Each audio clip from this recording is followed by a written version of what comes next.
Well, thank you, Elise. I learned so much, and what a great topic. It has so many dimensions, and I think we all learned a lot. So I just want to make the point for anyone who tuned in late, and we did have a little bit of technical trouble, as per always. The entire program has been recorded and will be available at gamblegarden.org in about 1 week's time. Um, and I just wanted to say that I thought it was so interesting to hear that early on in 1850, it was the valley oak, the Quercus lobata, that was by far the most predominant tree of all in our area, and definitely outshone both the coast live oak and the black oak by about 200%. So that's pretty interesting to see the transition of even types of oaks. And so let's talk about some of the great questions that we got, and you could still put one in. I don't know if we'll have time to get through them all, but speaking of the valley oak, one of our viewers unfortunately lost a number of valley oaks in the CZU lightning fire. And her question is whether or not you could point her in the right direction on some local growers of oaks, native oaks, that might have some well-established specimens. And I guess I would ask a second follow-up question to that.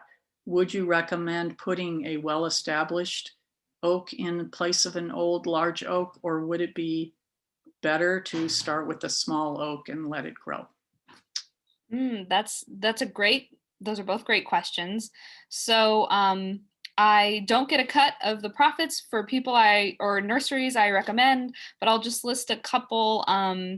So there's several throughout the state, right? And we actually recently got some trees through the Stanford um, Home Forest Advantage program that they had here this season. I don't know if any of you are familiar with that. We got some oaks and they were great quality down from some nurseries in Sacramento.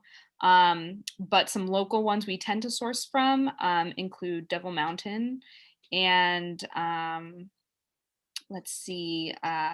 We sometimes source trees from Summer Winds. We don't tend to source a lot of our oaks from there because we get wholesale, but there are also there are several. I should probably maybe look into my notes about where we source more of our trees and get back to you.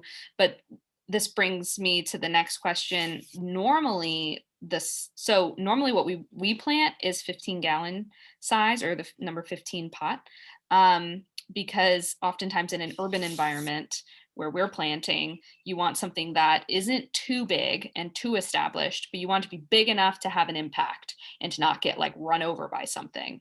And so, in depending on what your property is like, you could go smaller, go with seedlings from a local nursery that's getting natives. Actually, another nonprofit that we work with a lot, Grassroots Ecology, who does lots of stuff in Palo Alto, has a nursery where they um, grow seeds from specific areas. And so they may have some for you, and you could definitely start smaller in that case. But we don't recommend, we do occasionally plant 24-inch boxes, and lots of larger developments do boxed trees to get a bigger tree from the get-go. But the science actually supports that if you compare a 15-gallon to a 24-inch box, and the 24 is bigger, you might get a bigger tree upon planting, but then within a few years of growth, the 15-gallon surpasses it much faster. Okay, very interesting. We have several people wanting practical information, and I'll try to cull through here and get all these things so quickly, lightning round.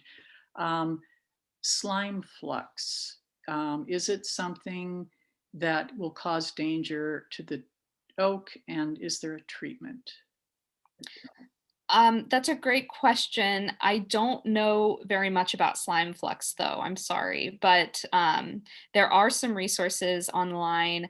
Particularly, the University of California has some really great pest and disease stuff. Especially, they have some really great resources where UC IPM, Integrated Pest Management, has websites where, as long as you know, if you know the species of tree that you're having an issue with, you can actually look up common pests and pathogens for that tree. And that really narrows down the list of potential issues. And I will say very quickly that one of the things on the pests and disease slide I didn't say, is that the things you can do really, as if you have like oaks on your property, let's say, is to observe them and make note of changes that you see that are persisting over a couple of seasons, or any sudden changes like on the trunk with bleeding or the crown with browning, and have it inspected by a professional, because an arborist needs to do a complete diagnosis and consider all of the different factors that could play into it, because um, disease symptoms can exhibit similarities to one another really easily. And so, and even you might think something's a disease, but it's an environmental stress, or the other way around. And so I definitely recommend finding a professional, potentially through our canopy arborist list, to get that diagnosed. Oh, great. I'm glad you have that resource. So a couple technical things about planting a new, planting a new oak, since many of us may be inspired to do that after today's talk. Would you water summer water for a young, newly planted oak? And would it be okay to use cardboard as a way to keep weeds down around the oak? Yeah.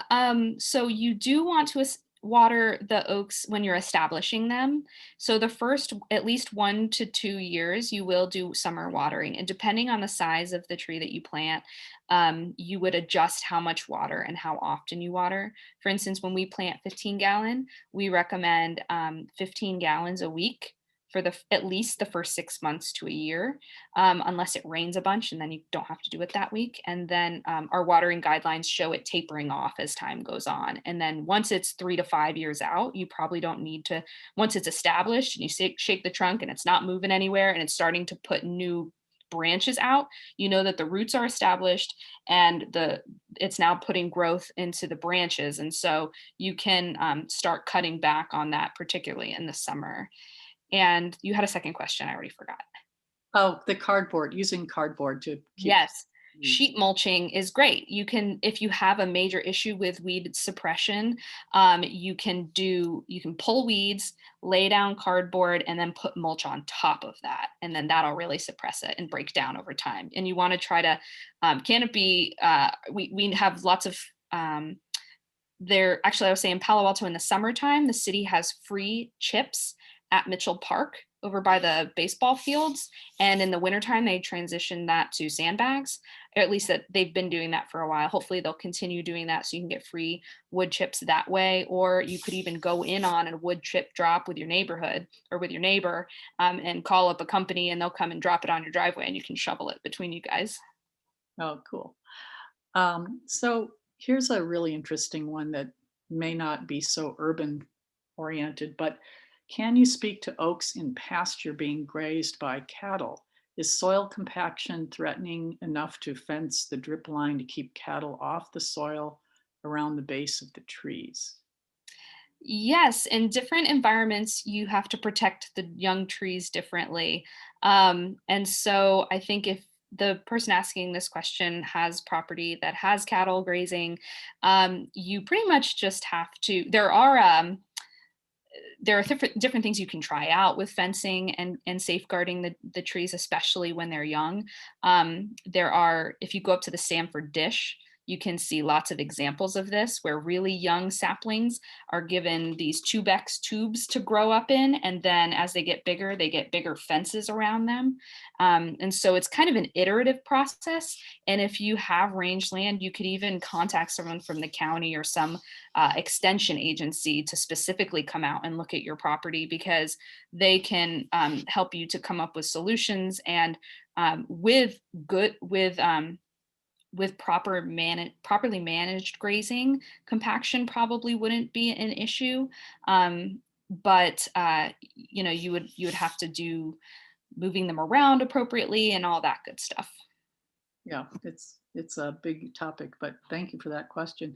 So, we don't have time for a whole lot more, but could you speak about native oaks lifespan and kind of toward the end of their life, somebody was interested in lifespan and somebody else was interested in the propensity of live oaks dropping large, heavy limbs. And is that a strategy that is natural to them and but is something that we can do to reduce the risk of?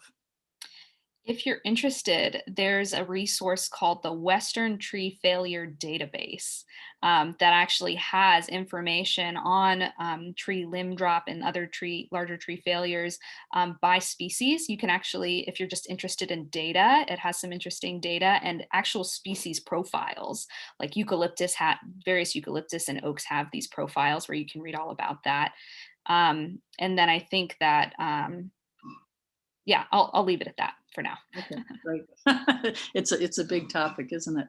So I think we are out of time, but I want to let everyone know before we go to our final concluding remarks by Sue that we will be saving this recording. It'll be on the Gamble Garden website and perhaps other places. Elise, I'm sure, will provide us with all of her resources, as she mentioned, as well as the slide deck we could get. And I can even copy and save the chat because actually a lot of people had questions about mulch and how to get mulch, and a lot of people had answers on where to get the mulch. So you still have 4 more minutes. If you have something interesting that you want to go in the chat and will be saved, please put that in right now. Yes, it's been fascinating. We weren't able to get to all the questions, but Elise, thank you. And I'd like to ask Sue to come back on just for a few more minutes and wrap us up. So Elise, I have to say that I'm looking forward to planting now a 15-gallon Coast live oak right in front of the Women's Club. Yay. And I'm hoping that when you're off to Florida for an advanced degree, that you'll give us your information so that we can stay in touch with you. We're very excited about this program and how this went today. I want to let everybody know other resources as well on the Gamble website. Canopy and Gamble cooperated on a tree tour, and you can go on the website under the resources section. And frankly, you can do this with your phone. It's absolutely fantastic. And you can walk around the garden and it guides you along. It gives you information. You can stand and look at these magnificent trees and really enjoy an extension of what Elise has talked about to us today. So thank you again, Elise. Thank you to Gamble Garden and to Women's Club for sponsoring this with Canopy, who we just are so indebted to for this amazing information. I'm sure everybody will go to that website very soon. So thank you very much for joining us tonight. And we hope to bring you more programming in the future. Good night.